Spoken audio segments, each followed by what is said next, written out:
నాగర్ కర్నూలు జిల్లా అచ్చంపేట మండలం శ్రీశైలం ఉత్తర ద్వారం ఉమామహేశ్వర క్షేత్రంలో వర్ణయాగం నిర్వహిస్తున్నారు. 108 కలశాలతో పూజలు, పూర్ణయాగం చేస్తున్నారు.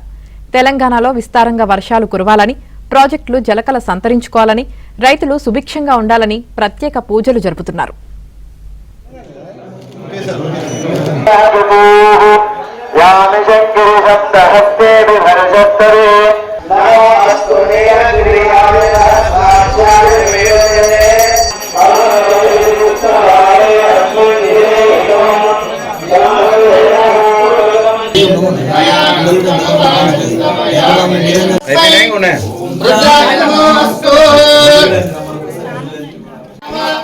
శ్రీశైల ఉత్తరధానమైనటువంటి శ్రీ ఉమామహేశ్వర ఆలయంలో ఈ రోజు ఉదయం 3 గంటల సేపు సహస్ర ఘటాభిషేకానికి శ్రీకారం చుట్టడం జరిగింది.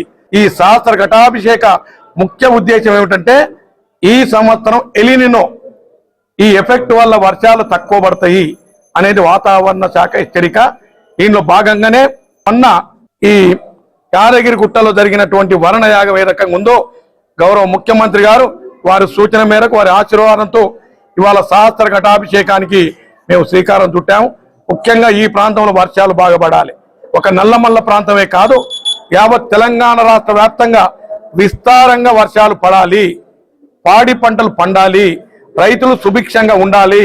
ఈ తెలంగాణ రాష్ట్ర ప్రజలందరికీ కూడా ఆయుష్, ఆరోగ్యం, సిరి సంపదలు కూడా ఆ భగవంతుడు ప్రసాదించాలని చెప్పి ఆ ఉద్దేశంతో ఇవాళ సహస్ర ఘటాభిషేకాన్ని శ్రీకారం